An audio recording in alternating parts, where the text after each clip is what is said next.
오늘 설교의 제목을 오늘 본문 가운데 나와 있는 표현인 경영하다. 그래서 누구의 경영인가? 하나님의 경영하심에 대해서 함께 말씀을 나누고 싶습니다. 여러분, 경영이라는 말은 우리가 자주 사용하는 말이죠. 우리 자녀들이 학교에 진학할 때도 경영학과에 많이 또 진학하잖아요. 경영한다는 것은 무엇을 의미하는지 설명하지 않아도 여러분 이미 잘 아시리라 생각이 되어집니다. 특별히 일반적으로는 한 기업, 어떠한 회사를 운영해 나가는 것을 경영이라고 말을 할 텐데 꼭 그런 의미로만 쓰지는 않죠. 요즘은 이 경영이라는 말을 이곳저곳에 다 가져다 붙이곤 합니다. 그래서 요즘에는요, 자기 경영이라는 말도 있고요, 인재 경영이라는 말도 합니다. 이렇게 여러 가지 분야의 경영이라는 말을 붙여서 무언가를 잘 체계 있게 만들어가고 배워가고 세워가려는 노력들이 많이 일어나는 시대라는 것이죠.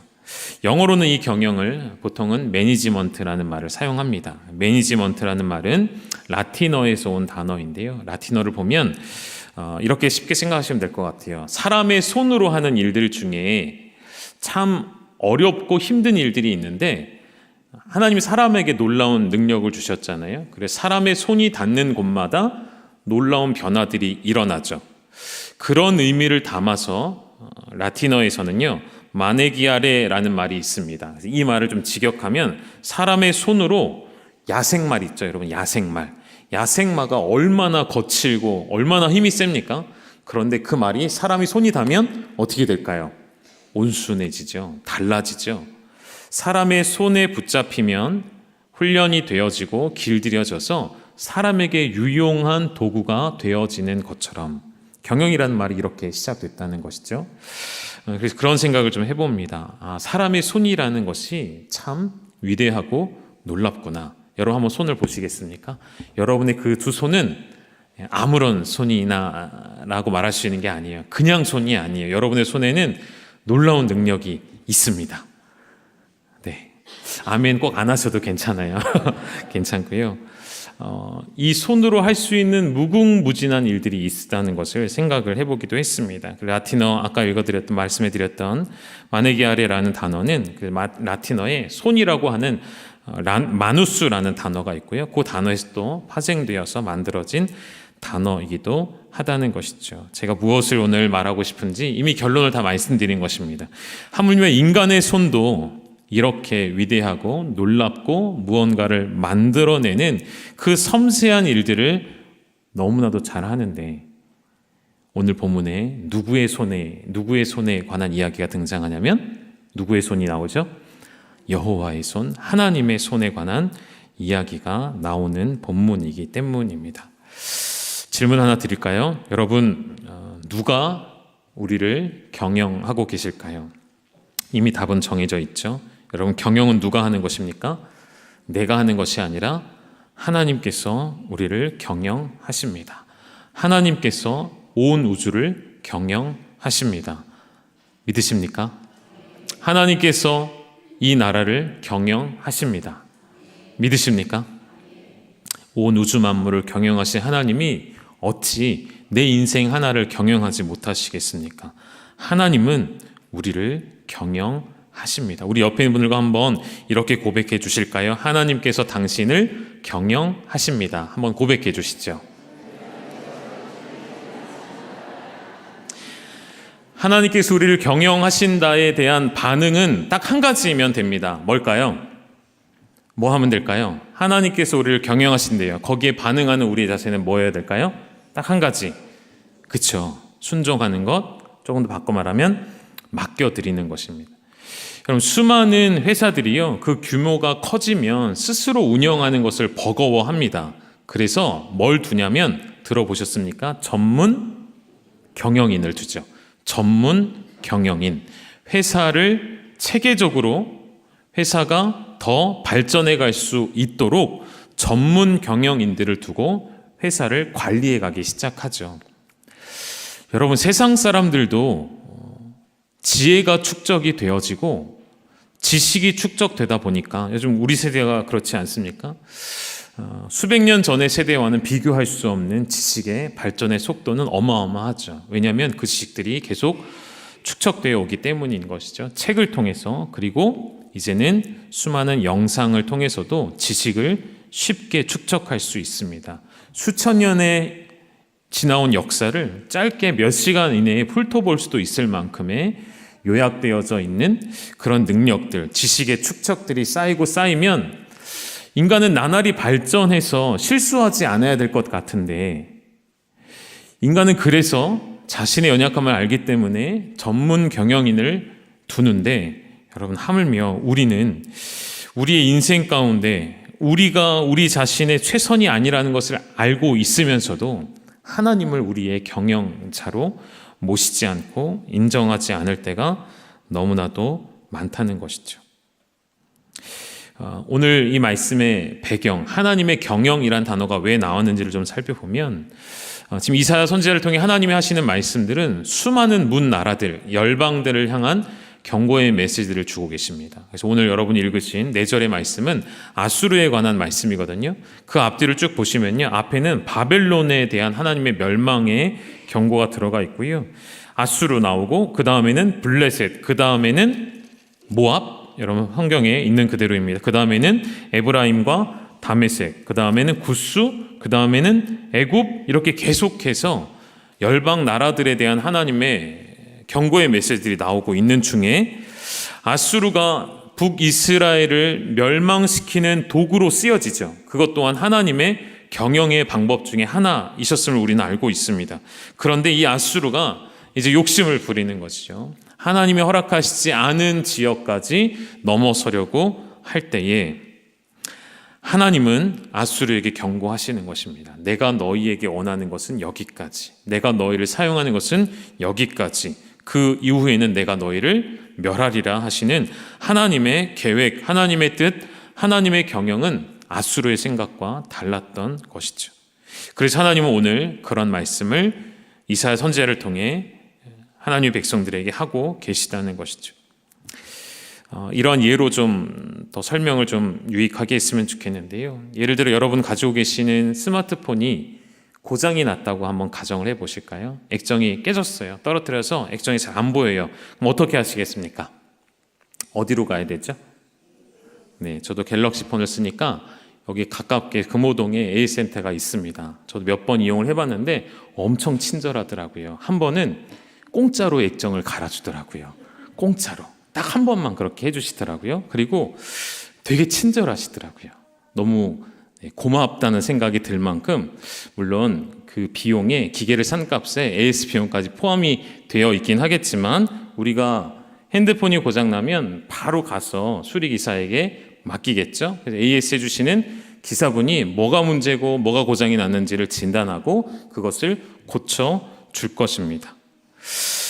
그런데 여러분, 좀 원론적으로 좀 질문 다시 던져보면, 무언가 고장이 났다면 가장 잘 고치는 사람은 누구일까 생각을 해보자는 것이죠. 유명한 한 일화가 있는데요. 여러분 다 아실 거예요. 어느 추운 겨울날 자동차를 몰고 가던 사람이 차가 고장나 퍼지게 됩니다. 그런데 참 감사한 것은 그 운전자가 누구였냐면 1급 정비사였던 거예요. 차에서 내려서 이 정도 문제야, 이까지쯤이야, 내가 정비사이니 엔진룸을 열고 이리저리 살피고 고치기 시작합니다. 웬걸요, 1시간이 지나고 2시간이 지나도 원인을 모르겠는 거예요. 내가 그렇게 경험이 많고 실력이 뛰어난데도 못 고치겠는 거예요. 그때 옆에 한 세단이 조용히 와서 멈추더니 한 노신사가 차에서 내립니다. 그리고 정비사에게 말하죠. 좀 도와드릴까요? 이 정비사가 뭐라고 했을까요? 아니요, 내가 이래봬도 1급 정비사입니다. 이 차는 제가 제일 잘 알아요. 제가 못 고치면 고칠 사람이 없습니다 하고 계속해서 고칩니다. 여전히 시간은 흘러가고 그 노신사가 기다리다 못해 그 정비사를 밀어내고 자신이 차를 보기 시작하죠. 얼마 안 돼 그 노인이 이야기합니다. 자, 이제 시동을 걸어보십시오. 어떻게 됐을까요? 시동을 걸어보니 금세 시동이 걸리는 거예요. 이때 정비사가 했던 말이 무엇일까요, 여러분? 어떤 말을 할 것 같아요?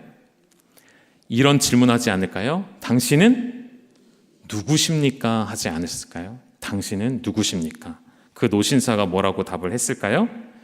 그 노인이 웃으면서 이렇게 말했대요. 나는 이 자동차를 만든 헨리 포드라고 합니다. 라는 유명한 일화가 있습니다. 여러분 아마 읽어보셨거나 들어보셨을 것이라 생각이 되었습니다. 원론적인 이야기이고요. 물론 훨씬 더 기술을 연마한 정비사들이 차를 더 잘 고칠 수 있겠죠. 그러나 원론적인 이야기로 말씀드린 것은, 다시 질문할게요. 무언가 고장나면 잘 고칠 수 있는 사람은 누구죠? 제일 잘 고칠 수 있는 사람은 그것을 만든 사람이라는 것을 말씀드리고 싶어서예요. 인간이 고장납니다.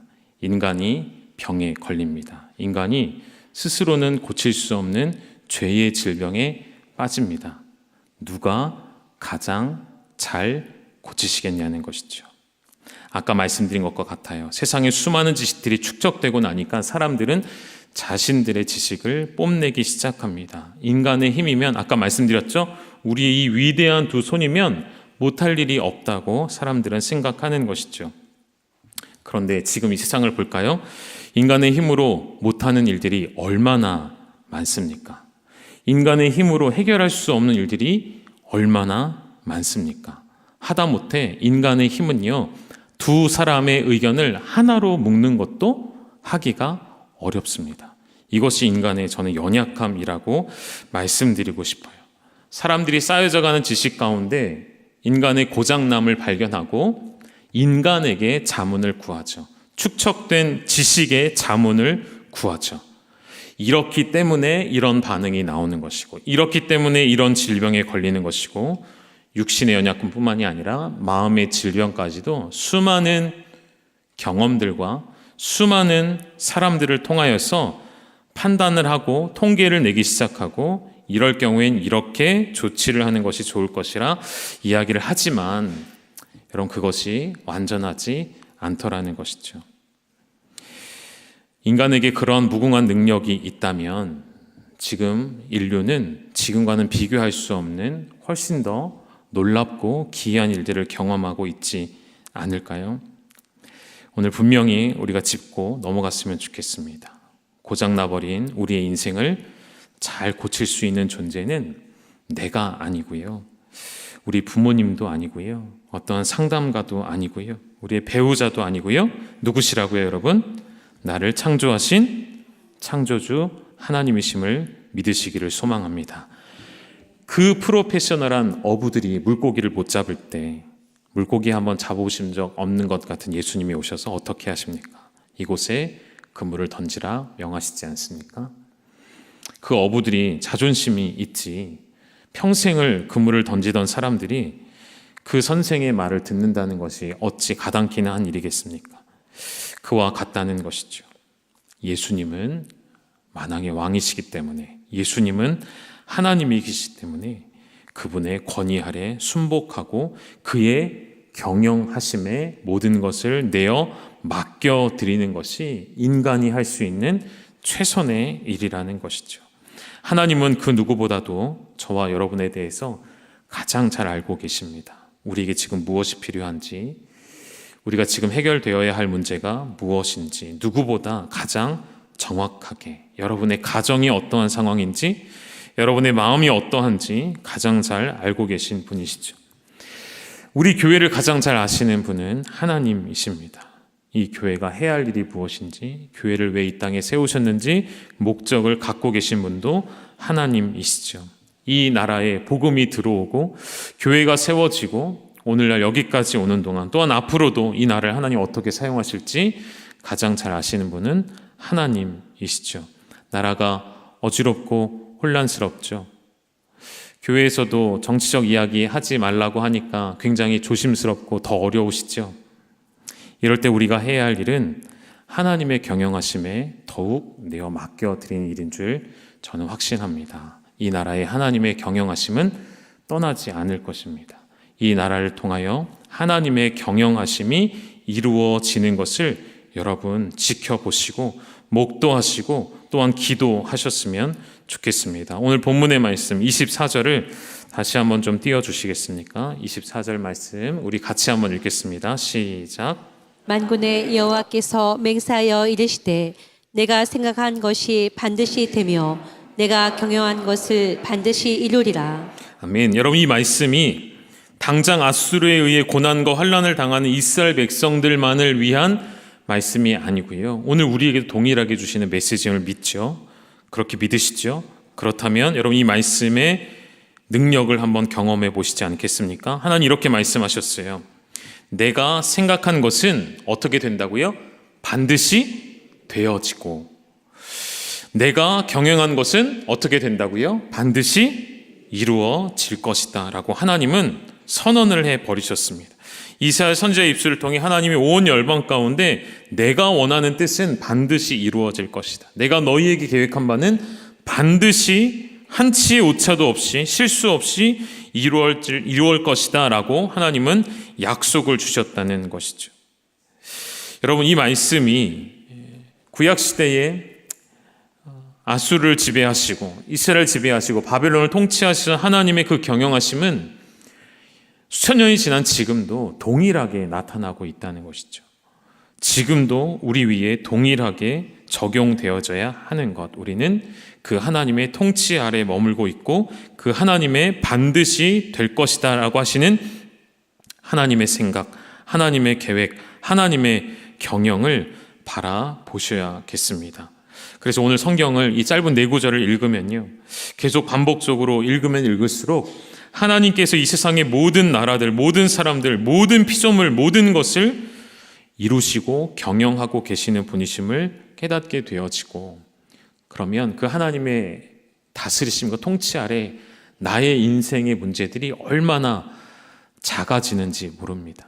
나의 그 감정들, 나의 그 생각들, 내게 일어났던 아픔과 어려움들, 그 모든 것들이 하나님의 경영이라는 관점으로 보니까요, 너무나도 작은 문제가 되어지더라는 것이죠. 하나님께서 경영하시는 그 약속의 내용을 좀 함께 보셨으면 좋겠는데요. 25절을 띄워주시고 25절도 같이 한번 읽겠습니다. 시작. 내가 아수르를 나의 땅에서 파하며 나의 산에서 그것을 짓밟으리니 그때 그의 멍에가 이스라엘에게서 떠나고 그의 짐이 그들의 어깨에서 벗어질 것이라. 아멘. 하나님께서 약속하신 것입니다. 내가 아수르를 나의 땅에서 파하고 멸망시키고 나의 산에서 그것을 짓밟고, 그 다음 이제 중요합니다. 그때에 어떤 일이 일어나죠? 이스라엘의 멍에가 떠나가고 그들의 짐이 어깨에서 벗어질 것이라. 하나님께서 행하시는 경영의 약속입니다. 반드시 너희의 멍에를 풀어주고 너희의 그 무거운 짐을 어깨에서 벗어지게 할 것이다. 여러분, 우리의 가장 무거운 짐이 무엇일까요? 그 당시 이스라엘의 무거운 짐은 외세의 침략입니다. 이스라엘보다 어느덧 더 강하여진 아수르, 그리고 오랜 후에는 또 바벨론, 이러한 제국들의 위협을 당하는 것이 그들에게 가장 큰 무거운 짐이었을지 모르겠습니다. 그러나 국제 정세 속엔 그랬지만 그들의 내면 속에, 이스라엘 내면 속에 가장 큰 짐은 무엇입니까? 우상 숭배라는 죄악 덩어리들이었죠. 그 짐들을 하나님께서 풀어내 주시겠다 약속하신, 동일합니다. 여러분, 우리의 가장 무거운 짐은요, 가정을 어떻게 먹여 살려야 이끌어야 하는 가장의 책임감이 아니고요, 그보다 더 무거운 것 무엇입니까? 우리의 죄의 짐이라는 것이죠. 그 죄의 짐의 무게를 하나님이 풀어내 주시겠다는 약속입니다. 그래서 첫 번째, 하나님의 경영하신 바 되어지는 약속의 첫 번째는 우리의 모든 무거운 죄의 짐을 풀어내 주시겠다는 약속인 것이죠. 아까 우리가 열방 기도할 때도 들으셨지만 이슬람이 대표적으로 그렇습니다. 그들의 어떤 고행 혹은 선행으로 그들의 죄의 짐을 등가 교환하듯이 맞바꿀 수 있다고 생각하는 착각들, 매우 율법주의적인 산물인 것이죠. 어떠한 고행이나 어떠한 노력이나 어떠한 선행으로 벗어낼 수 없는 그 저주의 멍에는 하나님께서 벗겨주실 수 있다는 것이죠. 그리고 약속의 성취는 어떻게 이루어집니까? 지난 주일도 나눴던 것처럼 그 약속의 성취는 십자가 위에서 이루어졌죠. 십자가에 당신의 아들을 내어주심으로 이렇게 좀 정리해서 말씀드릴까요? 여러분, 하나님의 최고의 경영의 방법은 오늘날 우리 시대의 최고의 경영의 방법 중에 하나가 무엇인지 아십니까? 회사로 예를 들면 전문 경영인들이 하는 일 중에 하나가 회사를 감축하는 일이죠. 구조 조정하는 일입니다. 지금도 수없이 많은 곳에서 그렇게 일어나고 있죠. 그러나 하나님의 최고의 경영의 법칙과 방법은 무엇인지 여러분 알고 계십니까? 무엇이죠, 여러분? 힌트를 드렸습니다. 십자가에서 이루어졌다고 말씀드렸죠. 하나님의 최고의 경영의 방법은 자신의 아들을 내어주시사 죄의 덩어리인 우리를 건져내 주시는 방법이라는 것이죠. 요즘 우리가 그토록 좋아하는 가성비, 가격 대비 성능과는 전혀 맞지 않는 것이죠. 전혀 효율적이지 않은 방법, 전혀 실용적이지 않은 방법. 하나님의 경영의 방법은 그러하셨다는 것이죠. 아들의 생명을 십자가에 내어주심으로 온 인류의 생명을 건져내시는 방법. 여러분, 이것이 하나님의 경영이라 한다면 어찌 이 경영 안에 우리가 들어가지 않을 수가 있겠습니까? 어찌 이 경영과 하나님의 통치 아래 우리가 고개를 빳빳이 든 채로 살아갈 수 있겠냐는 것이죠. 26절도 한번 보실까요? 26절도 한 번 더 띄워주시고 같이 읽겠습니다. 시작. 이것이 온 세계를 향하여 정한 경영이며 이것이 열방을 향하여 편 손이라 하셨나니. 아멘. 이것이 온 세계를 향하여 정하신 경영이라 하십니다. 하나님의 백성을 적대시하는 열국을 파하시고 그들의 멍에를 벗겨내시고 죄의 짐을 벗겨내어 주시는 하나님의 경영은 온 세상을 향하여 하나님이 정한 방식이라 말씀하시죠. 그리고 부연에서 하나 더 설명했죠. 이것이 열방을 향하여 무엇이라고요? 하나님의 편손이라 하십니다. 하나님의 펴신 손. 제가 종종 그렇게 기도를 많이 할 때가 있습니다. 누군가를 축복해 드릴 때도 그렇고요. 기도해 드릴 때도 그렇고요. 제가 혼자 기도할 때도 많이 그런 고백을 하게 됩니다. 하나님 앞에 구할 때 이렇게 구해요. 하나님, 당신의 손이, 하나님, 아무개 집사님 위에 여호와의 손이 함께하여 주시기를 축복하는 기도. 여러분, 그 손의 능력, 우리의 손과 비교할 수 없는 하나님의 손이 우리 위에 덮이면 그 모든 것은 이미 해결되었기 때문인 것이죠. 그래서 여호와의 손이 우리를 안위하시도록 하나님께서 우리의 앞길을 이미 예비하시고 여호와의 손이 우리를 이끌어 가시도록 우리는 하나님 앞에 간구하고 복을 구하는 기도를 하는 것이죠.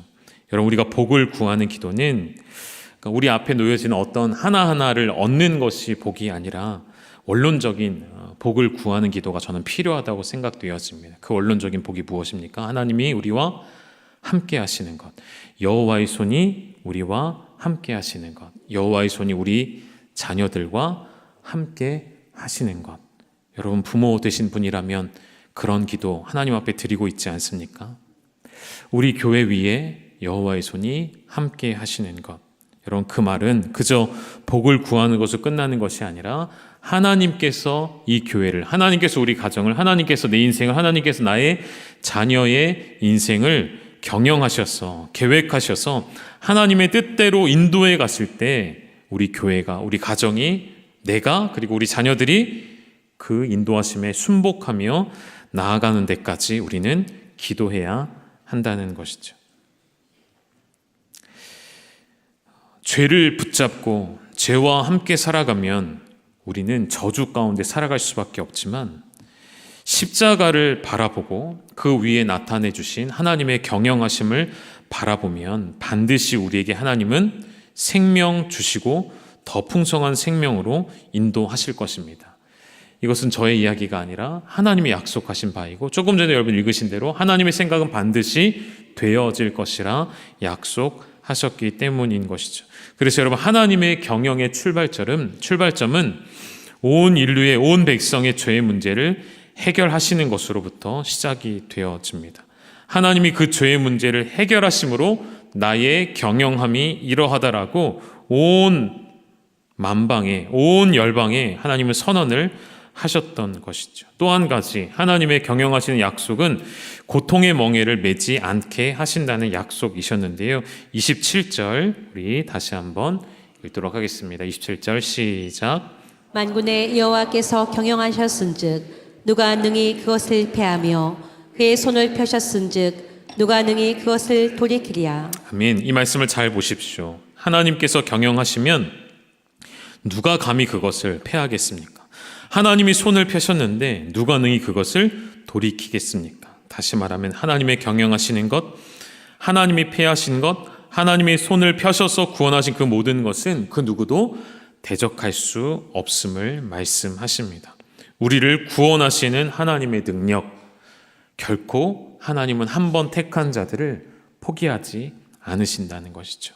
수많은 사람들이 수많은 성경 구절들을 해석하면서 구원의 탈락이 있을 수 있다, 구원의 취소가 있을 수 있다라고 말하지만 여러분, 하나님의 능력은 결코 돌이키시지 않음에 있습니다. 하나님은 당신이 하신 일을 결코 후회하지 않으시고 포기하지 않으시고 그 누구도 원수라도 마귀라도 하나님의 뜻을 돌이킬 수 없다는 것이죠. 사랑하님, 오늘 우리 안에 이미 하나님의 경영, 하나님의 펴신 손이 우리 위에 임하였음을 감사로 고백하는 이 저녁, 이 밤 기도가 되셨으면 좋겠습니다. 조금 더 보실까요? 그럼 이런 하나님의 경영하시는 약속, 내가 너희를 경영하겠다 하시는 그 약속은 어떠한 자들에게 주어질까요? 먼저는 말씀드린 대로 하나님이 주권적으로 택하신 자들에게이겠죠. 이스라엘이 하나님의 주권 가운데 선택함을 받아 하나님의 손의 능력을 경험하게 되어졌죠. 오늘날 예수 그리스도의 십자가의 은혜 언약을 지나와 오늘날에는 어떠한 자들이 하나님의 택함을 받는 자들입니까? 하나님의 택함 받았으면 우리가 어떻게 구별할 수 있습니까? 사도행전에 가면 이렇게 표현이 나오죠. 누구든지 주의 이름을 부르는 자는 구원을 받으리라. 다시 말하면 우리가 주의 이름을 불러서 구원받는 것이 아니라 하나님이 택하신 자들은 어떤 모습을 보인다고요? 주님을 향하여 주를 부르고 외치고 찾는 모습을 보인다는 것이죠. 저는 오늘 이 저녁이 그런 증거되어지는 시간이라고 생각해요. 이 수예배 가운데 하나님을 찾고 하나님을 부르는 자들, 주의 이름을 부르는 자들에게 하나님이 경영의 약속을 허락해 주실 줄로 믿습니다. 또 한 가지는 믿음으로 사는 자들에게 하나님의 경영은 반드시 이루어질 것입니다. 예수님께서 제자들 앞에 참 불가능한 이야기를 한 가지 하신 것이 있는데요. 이런 말씀하신 적이 있죠. 제자들에게 나를 믿는 자는 내가 하는 일을, 예수님이 하는 일을 너희도 할 것이고, 거기서 한술 더 나가시겠으니 뭐라고 하시냐면 이보다 더 큰 일도 하게 될 거야 라고 예수님 말씀하시거든요. 내가 행한 일보다 더 큰 일도 너희들이 할 거야 라고 말씀하세요. 그래서 이 본문의 포인트를 우리가 예수님보다 더 놀라운 일을 할 수 있나 보다 라고 거기에 포인트를 맞추지 마시고 그 앞에 부분에 포인트를 맞추셔야 돼요. 예수님 뭐라고 하시냐면 조건을 하나 붙이셨어요. 어떤 사람이 예수님이 하는 일을 하고 더 큰 일을 하냐면 나를 믿는 자라는 단서를 주님 붙여놓으셨습니다. 나를 믿는 자. 여러분, 믿음이라는 것은 눈에 보이지 않는 것이기 때문에 우리가 너무나도 쉽게 넘기고 쉽게 생각하는 경향이 있습니다. 그러나 이 믿음이라는 것은 반드시 환난을 당하고 위험을 당하였을 때 그 진가가 발휘되기 나름이죠. 여러분의 믿음의 상태는 오늘 어떠하신가요? 최근에 겪었던 일련의 일들이 여러분의 믿음을 테스트하기 아주 좋을 것입니다. 여러분 각자의 삶에 어떠한 일이 있는지 제가 다 알 수는 없지만 최근에 겪었던 어려운 일들, 억울한 일들, 속이 이렇게 표현할까요? 열불이 나는 일들 있으셨죠? 없으셨나요? 평안하셨나요? 평안하셨다면 감사한데요. 막 속 터지는 일 있으셨어요? 없으셨어요? 있었어요. 네, 솔직하게 있었죠. 그런 일들을 경험하면 여러분의 믿음의 실체가 어떤지를 잘 볼 수 있죠. 주님 분명히 말씀하십니다. 예수 그리스도를 믿는 자는, 예수님을 믿는 자라는 것은 무엇을 의미할까요? 오늘 말씀에서 전체적인 맥락에서 드리고 싶은 말씀이에요. 하나님의 경영하심을 믿는 자는, 하나님의 경영 아래 자신을 기꺼이 내어드린 자는, 그래서 우리가 너무나도 싫은 고백인데요, 할 수밖에 없는 고백, 고난도 유익이다라는 고백, 인정하고 싶지 않잖아요. 동의하고 싶지 않잖아요. 근데 여러분, 그런 고백을 할 수 있는 자는 하나님의 경영하심에 자신을 맡겨드린 자인 것이 분명하죠. 이것이 믿음의 증거라는 것이죠. 내가 바라고 여러분이 소망하는 것들 그저 노력으로 이루는 것이 아니라 믿음으로 붙들게 되었을 때에 하나님께서 어떻게 일하시는지, 하나님의 아버지 되어주심을, 하나님의 우리 인생의 경영자 되어주심을 여러분 누리셨으면 좋겠습니다. 오래전에 인도가 영국의 식민지로 전락해 있을 때 이런 말이 여러분 여기서부터 생겨났다고 해요. 여러분, 코브라 이펙트라는 말 혹시 들어보셨습니까? 코브라 이펙트라는 말, 이런 이제 내용이 있습니다.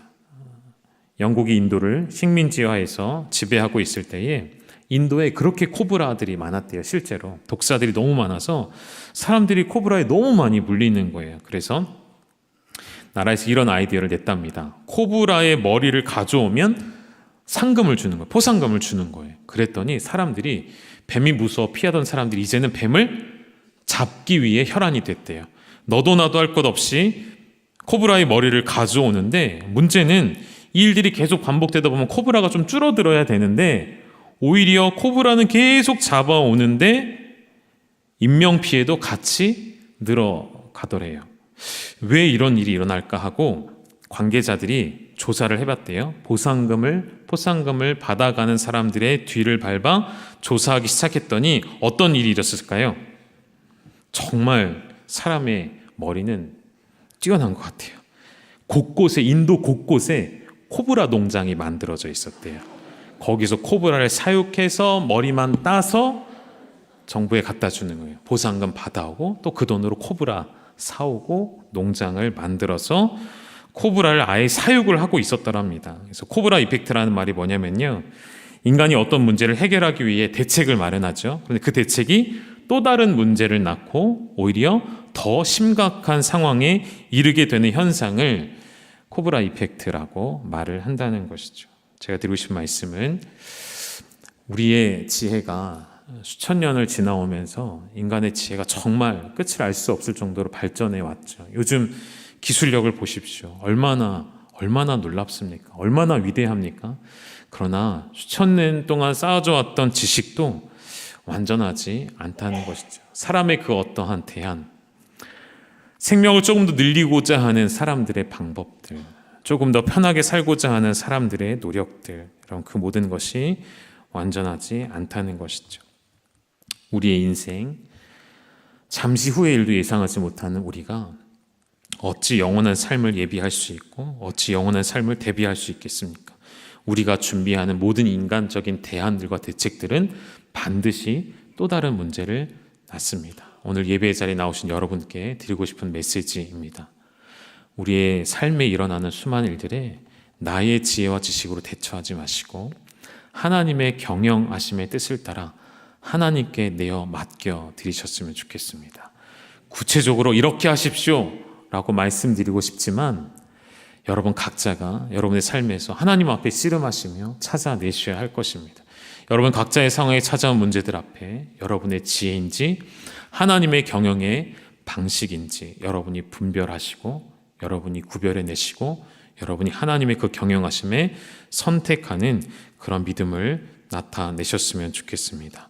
한 가지 예만 더 말씀드리고 말씀을 마칠까요? 구약 성경에 보면 수많은 기적들이 일어나는 사건들이 있습니다. 대표적인 사건 중에 하나가 태양이 멈췄던 사건, 달이 멈췄던 사건 기억나시죠? 여호수아 10장에 가면 여호수아가 기브온 땅을 구하기 위해 아모리 사람들과 전쟁을 하면서 완전한 승리를 거두는 과정 가운데 어떻게 명하죠? 태양아, 너는 기브온 위에 머무르고 달아, 너는 아일론 골짜기에 머물러라 하는 선언을 하잖아요. 여러분, 이게 무슨 판타지 이야기인가요? 말도 안 되는 이야기인가요? 태양을, 달을 멈춰 세운다는 이러한 고백이 어떻게 나오는 것입니까? 여러분, 여기서 나오는 것, 그래서 사람들이 실제로 역사 기록에 태양이 멈췄던 기록이 있네 없네 이런 걸 많이 연구하시더라고요. 근데 여러분, 그게 아니고 그런 건 연구할 시간은 우리에게 없고요. 여기서 우리가 반응해야 할 것은 여호수아가 이런 외침을 할 수 있었던 것은 그 안에 담겨진 하나님을 향한 온전한 신뢰, 온전한 믿음이 있었던 것이 아닐까요? 태양을 멈추게 하실 수 있는 능력을 내가 아니라 하나님이 갖고 계심을 믿는 믿음. 이 아모리 족속을 다 진멸할 때까지 하나님 해를 땅에 떨어뜨리지 않으실 것이라는 믿음. 이 전쟁이 하나님의 뜻 가운데 시작되었음을 알고 하나님의 뜻대로 순종하며 나아가는 길 가운데 하나님이 이런 기적을 나타내셨던 것이죠. 오늘날 또 우리가 태양을 보며 멈춰라, 달아 멈춰라 할 수는 없지만 동일하게 살아계신 그 하나님께서 우리의 삶에 여전히 개입하시고 여전히 간섭하시고 여전히 우리의 삶에 오셔서 우리의 삶을 경영하기를 원하십니다. 그 하나님께 여러분의 삶을 내어 맡기시지 않겠습니까? 지난 주일 오후 예배 때 우리 선교사님 한 가정을 파송하며 메시지를 전해주셨던 OMF 대표 선교사님의 메시지 가운데 저는 그 이야기가 마음에 지금도 계속 남아 있습니다. 우리가 할 일은 걱정하는 일이 아니라 하나님을 신뢰하는 일입니다.